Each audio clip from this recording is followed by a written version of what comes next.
hands in God. Today I will trust in Him and not be afraid. Today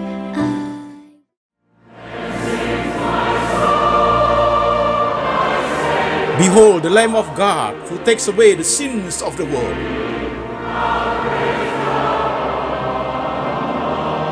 Jesus said, I am the way, the truth, and the life. No one comes to the Father but by me.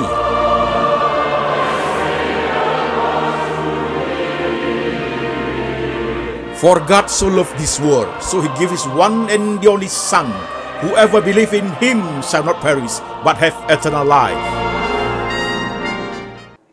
Shalom, saudara-saudara sekalian. Saya Pendeta Antoni Chang. Senang sekali bisa bertemu dengan jemaat sekalian, baik jemaat yang ada di kota-kota di Indonesia dan jemaat yang ada di kota-kota di luar negeri. Hari ini kita akan masuk ke part 5, seri kelima daripada tema problematika dalam hidup berpasangan, saudaraku. Namun sebelum kita masuk ke seri kelima ini, seperti biasanya, informasi buat saudara-saudara sekalian. Pada saat saudara masuk ke YouTube channel saya, saudaraku, karena di YouTube channel saya ada program What the Bible Say, seperti khotbah hari ini, ada program Setulus Hati, saudaraku, bantuan kepada orang-orang miskin, ada juga program, saudaraku, live streaming, 90 Minute with Pack, tanya jawab, saudaraku, setiap hari Jumat. Baik, saudara sekalian, jadi pada saat saudara masuk ke YouTube channel saya, jangan lupa klik subscribe dan lonceng. Untuk apa? Karena pada saat ada khotbah terbaru saya dirilis, secara otomatis di gadget saudara sudah ada notifikasi otomatis. Karena saudara sudah subscribe dan sudah klik lonceng. Sehingga mempermudah saudara untuk beribadah. Demikian informasi, Tuhan Yesus memberkati. Firman Tuhan hari ini diambil dari dua bagian. Satu dari Kolose 3 ayat 18 sampai 21. Hai istri-istri, tunduklah kepada suamimu sebagaimana seharusnya di dalam Tuhan. Hai suami-suami, kasihilah istrimu dan janganlah berlaku kasar terhadap dia. Hai anak-anak, taatilah orang tuamu dalam segala hal, karena itulah yang indah di dalam Tuhan. Hai bapak-bapak, janganlah sakiti hati anakmu, supaya jangan tawar hatinya. Efesus pasal 6 ayat 1-4.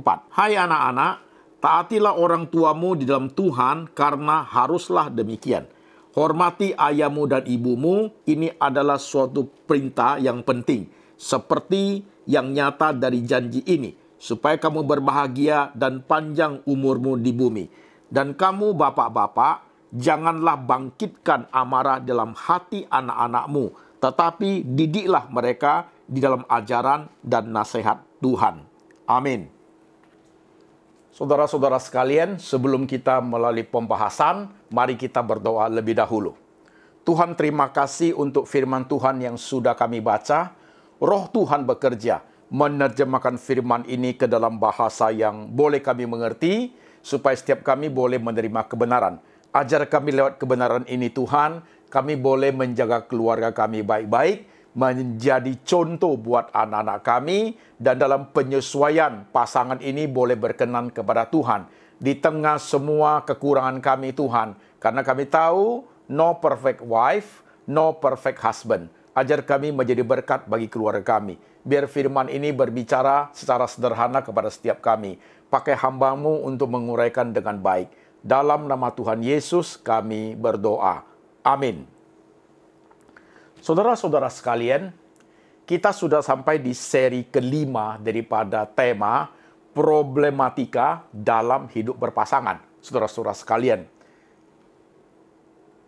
tema ini akan selesai dalam 6 seri, saudara-saudaraku. Ini adalah seri kelima. Seri ke-6 baru saya akan membahas pernikahan di atas usia menjelang pernikahan itu sudah di atas 25 tahun pernikahannya. Jadi hari ini saudaraku, seri kelima ini khusus membahas mengenai tentang 7 tahun kedua dan 7 tahun ketiga dalam pernikahan. berkaitan dengan pada saat anak-anak mulai besar, anak-anak mulai remaja, mulai pemuda, mulai pemudi. Di situ biasanya muncul masalah, saudara-saudara sekalian. Oke? Saudaraku, sebelum kita bahas, saya buat resume dulu untuk dari seri 1 sampai seri keempat, supaya saudara bisa melihat gambarannya dengan jelas. Saudara-saudara sekalian, pernikahan adalah suatu panggilan ilahi dari Tuhan. Karena Tuhan menyuruh kita multiplikasi, beranak cucu. Otomatis Tuhan memberikan cinta dalam hati manusia. Tuhan memberikan organ seksual dalam diri manusia. Dan Tuhan memberikan rasa tertarik antara satu pribadi dengan pribadi yang lain. Antara seorang laki-laki dan seorang perempuan. Sehingga mereka bisa jatuh cinta. Dan mereka bisa menikah dan beranak cucu. Itu adalah perintah Tuhan, saudara sekalian. Namun demikian harus kita tahu juga, ada orang-orang tertentu yang memang tidak merit, saudaraku. Mereka tidak mau merit atau mereka tidak bisa merit. Itu kita sudah bahas di seri terdahulu, saudaraku. Kemudian ketika anak-anak kita manusia itu mulai besar, saudaraku. Nah, ketika mereka sudah tertarik dengan pasangan lawan jenisnya, saudara sekalian, mereka menemukan true love. True love artinya mereka benar-benar jatuh cinta kepada pasangannya.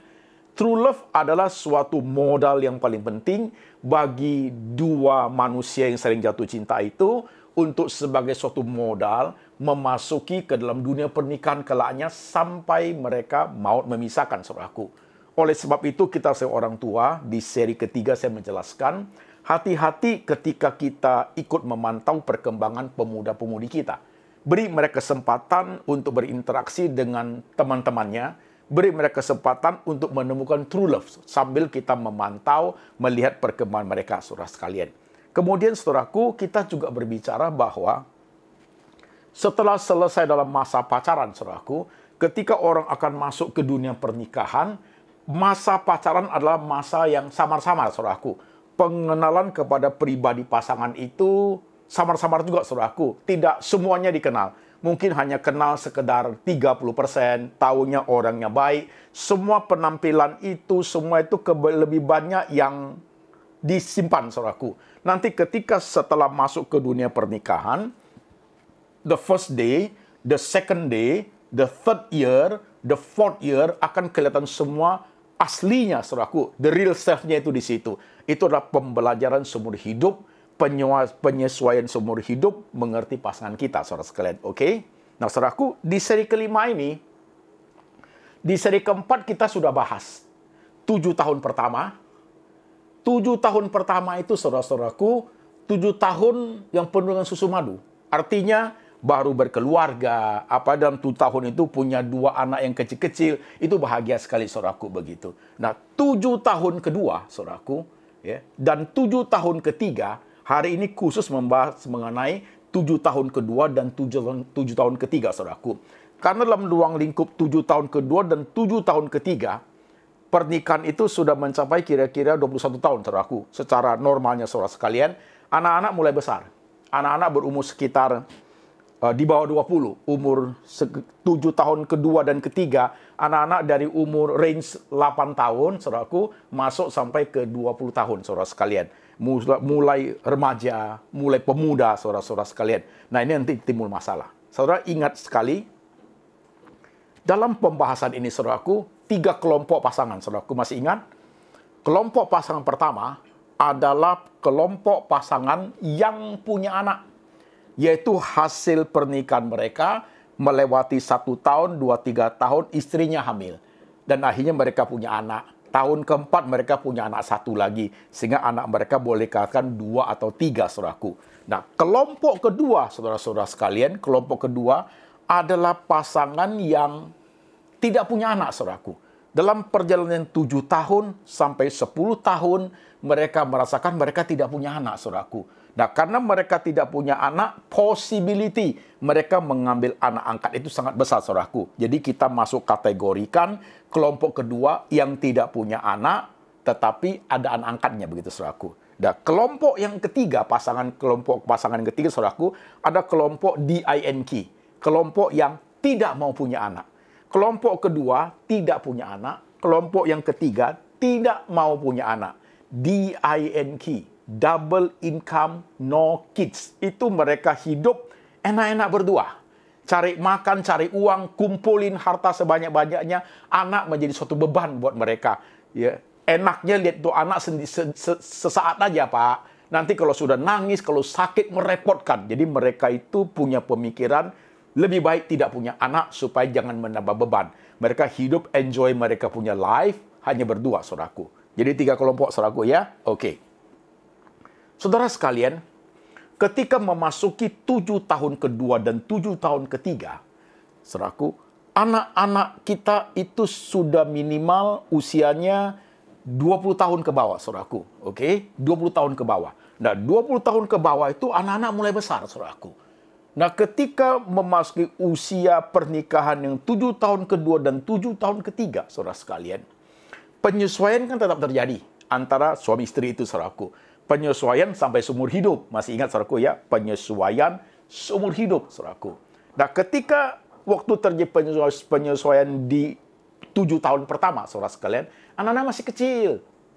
2 tahun, 1 tahun, 2 tahun, 3 tahun, 4 tahun. Anak-anak masih kecil, saudaraku. Jadi anak-anak belum mengerti apa-apa. Anak-anak hanya tahu papa, mama. Ya. Jadi penyesuaian yang terjadi pada saat itu, ributnya papa, mama, tidak cocoknya suami istri, ya berbeda pendapat, anak-anak tidak mengerti, saudaraku. Tapi ketika anak-anak sudah masuk usia 8 tahun ke atas, sampai berusia 20 tahun, dalam range 12 tahun itu, saudaraku, anak-anak mulai ngerti, saudara sekalian. Jadi ketika pernikahan sampai di 7 tahun kedua, sampai di 7 tahun ketiga, saudaraku, range seperti itu, saudaraku, orang tua itu hidup seperti di rumah kaca, saudaraku. Sudah pasti. Karena kita mulai dipantau secara sadar atau tidak sadar oleh anak-anak kita, saudara sekalian. Anak-anak sudah 8 tahun sampai 20 itu sense-nya udah besar. Apalagi sudah 17 tahun begitu, saudaraku, mereka udah ngerti. Mereka sudah bisa membedakan. Nah, di situ problemnya muncul 2. Problem pertama adalah penyelesaian orang tua tetap akan terjadi. Ribut juga akan terjadi, beda pendapat juga akan terjadi, mungkin saling teriak pun akan terjadi. Problem kedua adalah problem anak itu sendiri, saudara sekalian. Problem anak itu sendiri karena dia mulai remaja, mulai dewasa, saudara sekalian. Jadi ada 2 problem yang besar dalam rumah tangga, dalam range 7 tahun kedua dan 7 tahun ketiga, saudara sekalian. Ini problemnya. Saudaraku, keributan suami istri, penyesuaian pasangan itu, saudaraku, diamati, didengar, pagi, siang, malam, saudaraku, oleh anak-anak kita. Didengar. Akhirnya mereka mulai mengambil kesimpulan sementara. Mereka sudah mulai membaca gelagat, tabiat, karakter, ya, kepribadian daripada papanya, daripada mamanya. Kalau mamanya seperti ini, mulanya udah mau marah. Kalau papanya marah sudah akan seperti ini, mereka sudah mulai hafal, saudaraku. Di situ orang tua hidup seperti di rumah kaca. Tidak ada tempat yang bisa disembunyikan, saudara sekalian. Maka untuk hal ini orang tua pada saat terjadi penyesuaian itu harus hati-hati. Karena sudah tidak berdua lagi. Ada orang lain, yaitu anak-anak kita yang ikut hidup bersama kita, yang ikut menyaksikan drama rumah tangga yang sedang kita lakoni, saudara-saudara sekalian. Begitu. Nah, kalau ini kita tidak perhatikan baik-baik, saudaraku, maka sebenarnya muncullah orang-orang tua, yaitu pasangan, parents, yang tidak bisa menjadi contoh bagi anak-anaknya. Muncullah anak-anak yang tidak bisa menghargai orang tuanya, saudaraku. Karena mereka lihat setiap hari, saudara-saudara sekalian.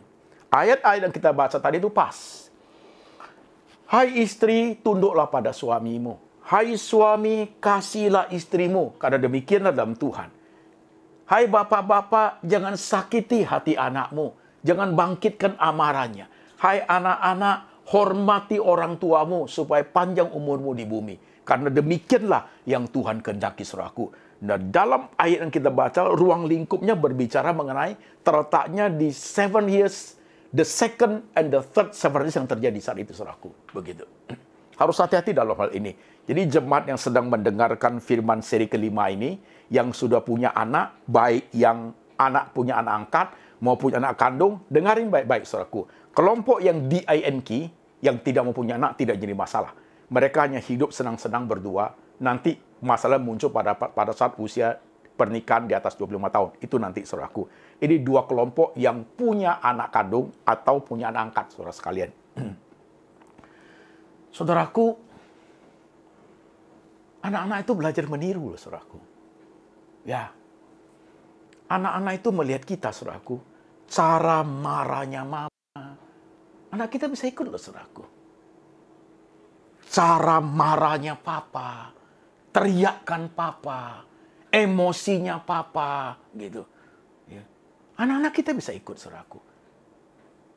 Modeling. Mereka bisa meniru, saudaraku. Ya. Mereka bisa meniru. Jadi apa yang kita lakukan, mereka terima tiap hari perlakuan yang sama, saudaraku. Akhirnya mereka akan praktekkan kepada pembantunya, praktekkan kepada teman-teman sekelasnya, saudaraku. Mereka bisa meniru, saudara sekalian. Jadi ini sebenarnya harus hati-hati, saudaraku. Dan terjadi ini kalau kita tidak perhatikan yang baik, saudaraku, maka muncullah nanti problem rumah tangga yang jauh lebih besar. Ya. Anak-anak kita itu tidak menghargai kita, sudah pasti. Papa saya begini ke orangnya. Anak-anak kita itu tidak menghargai kita. Mama saya modelnya saya hafal dari dulu. Sehingga, saudaraku, pembentukan seperti ini terhadap anak-anak, saudaraku, bisa menyebabkan masa depan anak itu menjadi kurang baik, saudaraku. Saudara pernah mendengar kasus seorang anak gadis tidak bisa pacaran.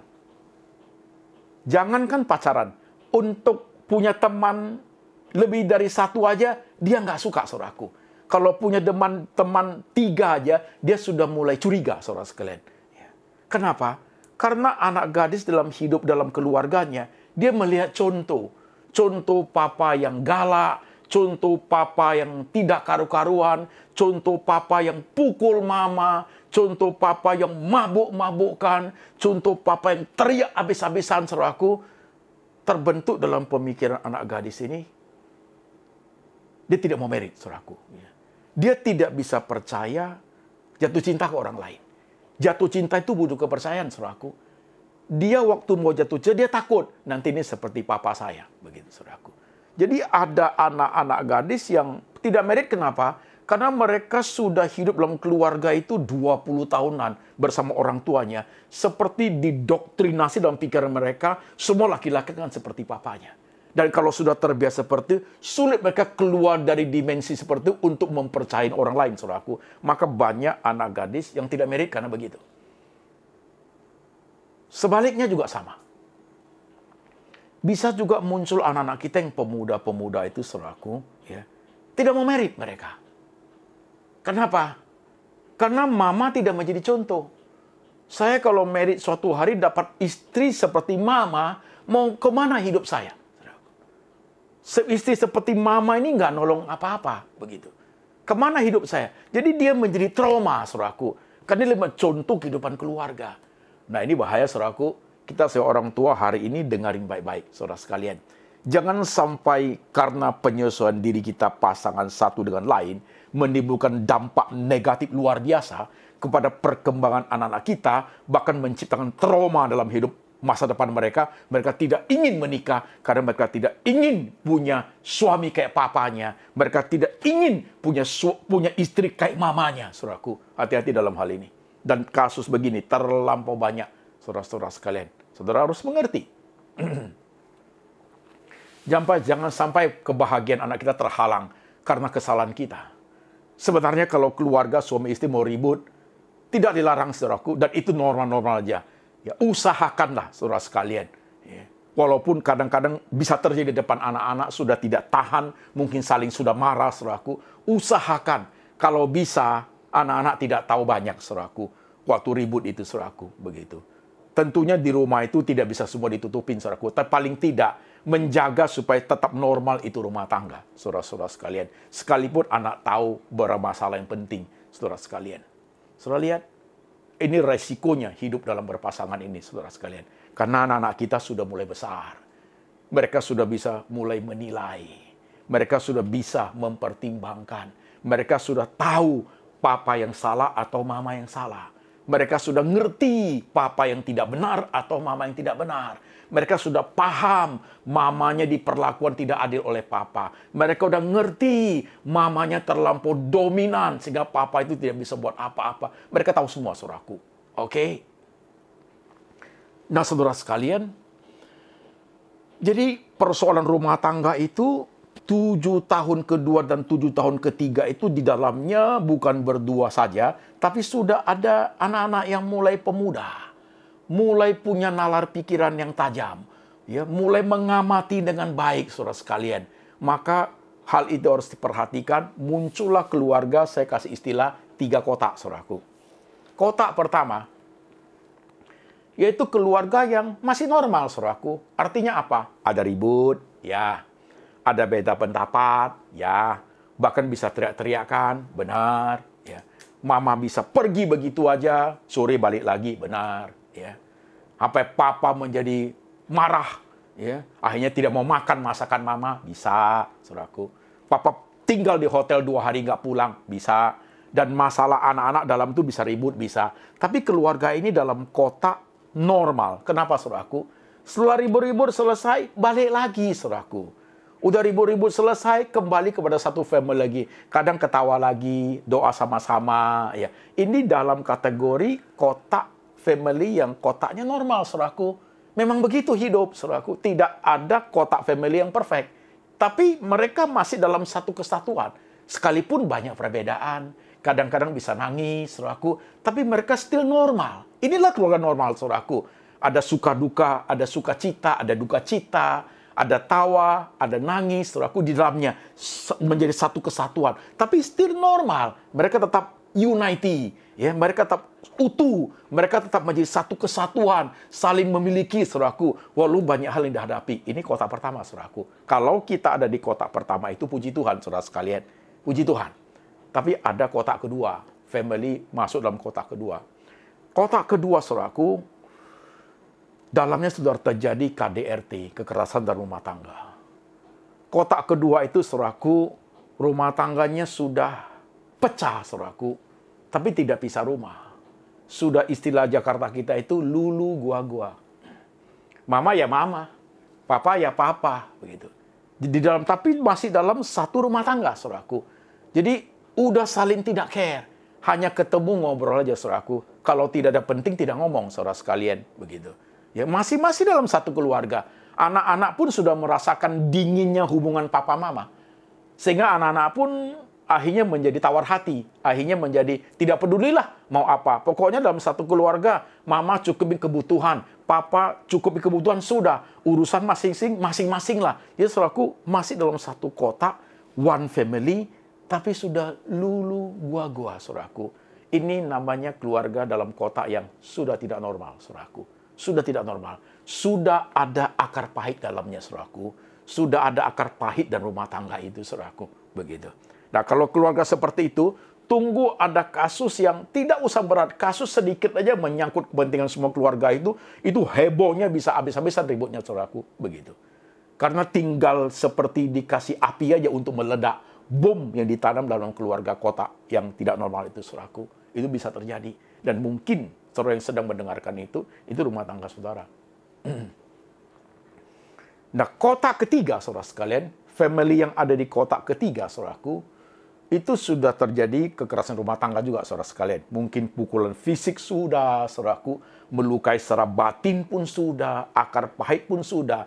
Nah, family dalam kotak ketiga ini, saudaraku, sudah pisah. Nah, katakan sudah cerai, saudaraku, begitu.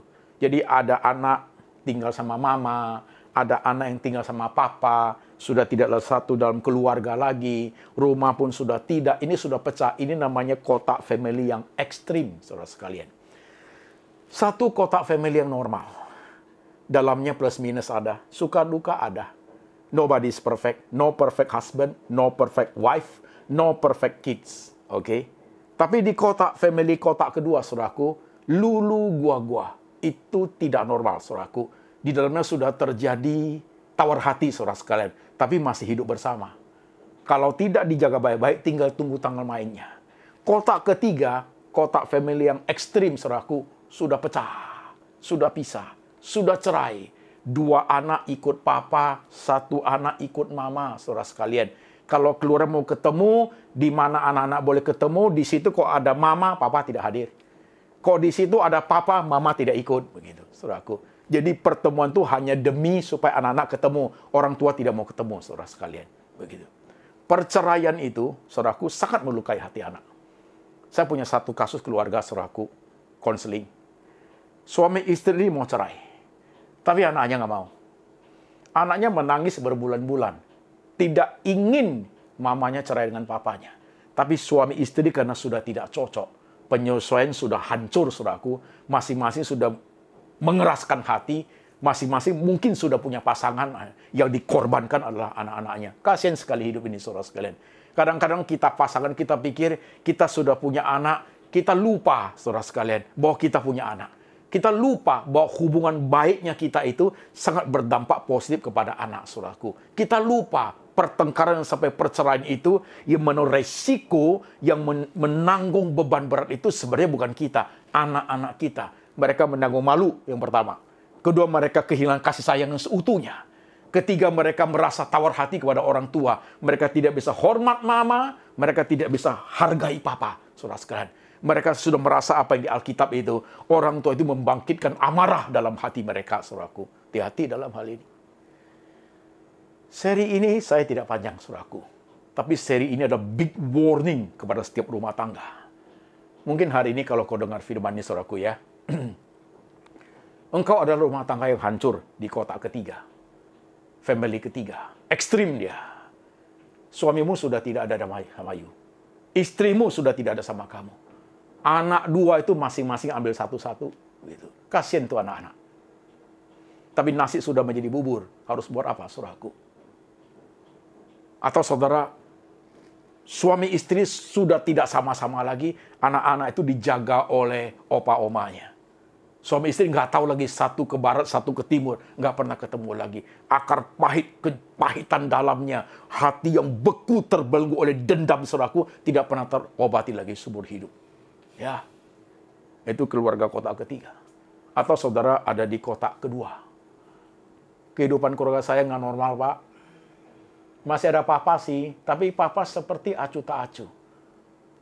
Pulang, makan, tidur, kerja. Ya. Kemudian papa pergi bersama teman-teman, pulang lagi. Mama juga sama.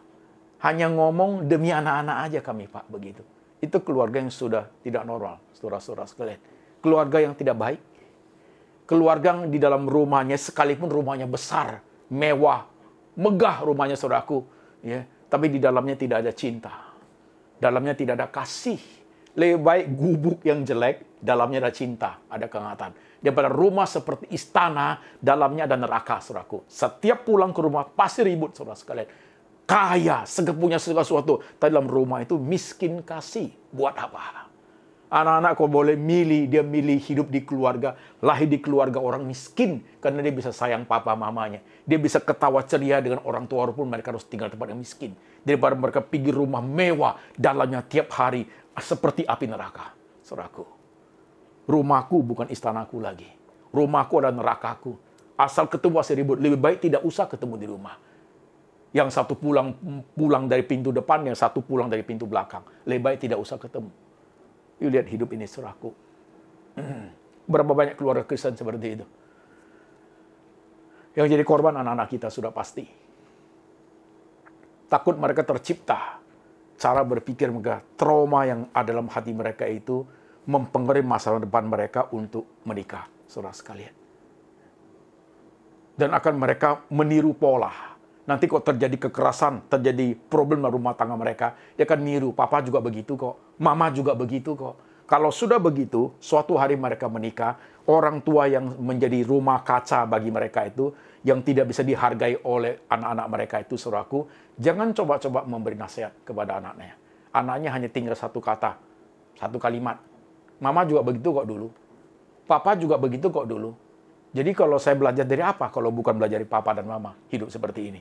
Saudara akan diam 1000 bahasa, bisu 1000 kata. Kenapa? You create it. Kita yang menciptakan sehingga menghasilkan anak-anak seperti itu. Khotbah ini penting loh hadirin saudaraku. Jujur yuk, kita kerja setengah mati.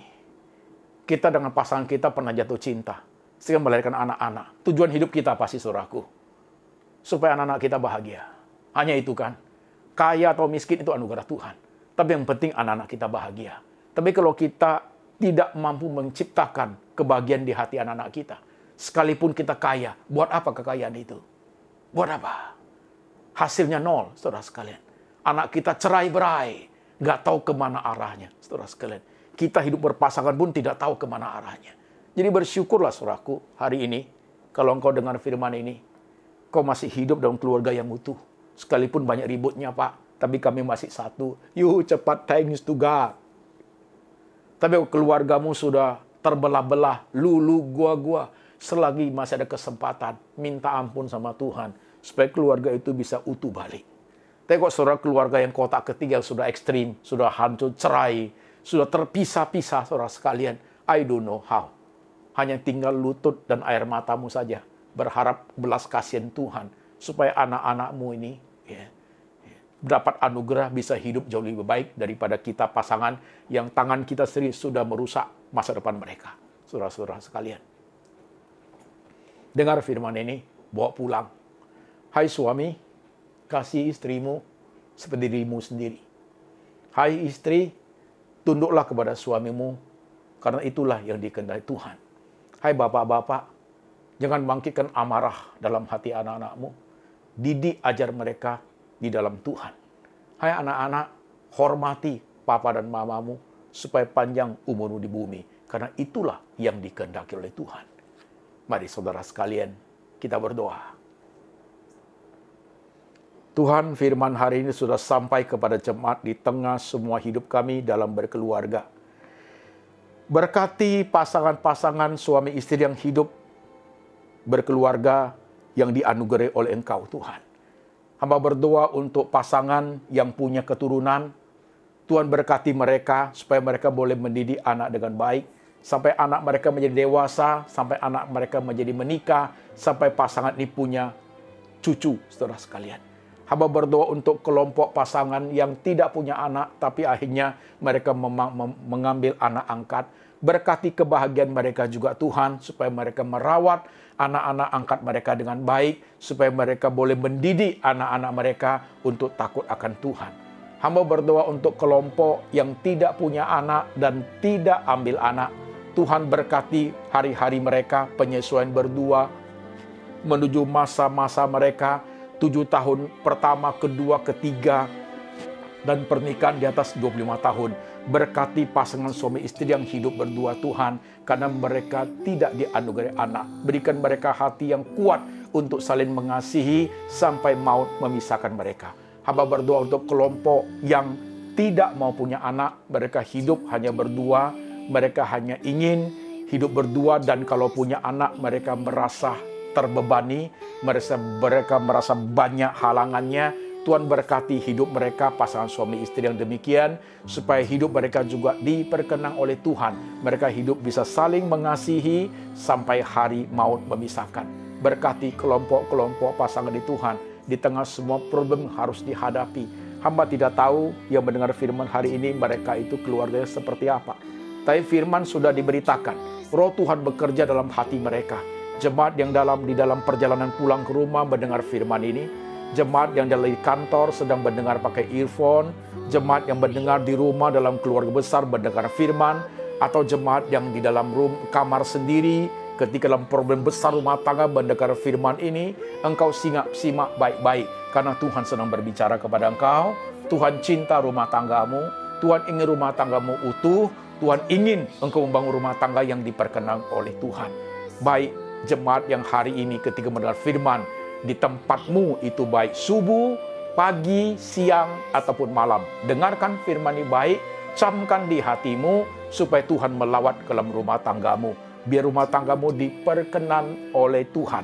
Jikalau saat ini ada istrimu, suamimu di sampingmu, gandeng tangannya, pegang tangannya, engkau berdoa berkata kepada Tuhan, supaya Tuhan menganugerahkan kasih sayang yang utuh, supaya bisa menjaga rumah tangga dengan baik. Jikalau di sana ada anak-anakmu yang masih muda-muda, engkau sebut nama mereka, janji di hadapan Tuhan, menjadi contoh yang baik, supaya anak-anak bisa menghargai orang tua, supaya anak-anak masa depan mereka bagus, mereka tidak traumatis dalam hidup ini. Saudara sekalian, kau berdoa sendiri-sendiri. Mungkin anakmu sudah 12 tahun, sudah 17 tahun, anakmu sudah umur 25 tahun, sudah dewasa sekali, anakmu sudah umur 30 tahun masih hidup dengan engkau, mungkin sudah mendekati 40 masih hidup dengan engkau, keluarga, dengan orang tua. Kita benar-benar hidup di rumah kaca. Anak-anak menyaksikan kita. Jikalau suami istri hari ini mendengar firman, engkau sadar banyak kekurangannya, dan seringkali memberi contoh yang tidak baik kepada anak-anak, kau minta ampun sama Tuhan. Berjanji masih ada kesempatan untuk mengubah cara hidup yang lebih baik, penyesuaian yang lebih baik bersama pasanganmu seumur hidup supaya diperkenan Tuhan.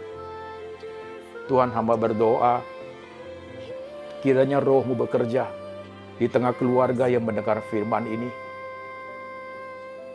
Roh Tuhan yang melembutkan hati, Roh Tuhan yang mencabut segala akar pahit dalam rumah tangga, Roh Tuhan yang memberikan kecerian dalam rumah tangga suami istri dan anak-anak yang ada. Tuhan, kiranya tangan-Mu diletakkan di atas kepala sang suami, dan tangan-Mu diletakkan di atas kepala sang istri, Tuhan. Karena mereka adalah kepala rumah tangga. Mereka adalah suami istri yang membesarkan anak-anak mereka. Beri mereka hikmat dan hati yang bijaksana untuk hidup mendidik anak mereka dalam takut akan Tuhan. Dan hamba berdoa kiranya Roh-Mu bekerja dalam hati anak-anak mereka, supaya anak-anak mereka boleh mengasihi orang tua mereka. Terima kasih Tuhan. Dengar hamba berdoa. Dalam nama Tuhan Yesus, hamba berdoa. Amin.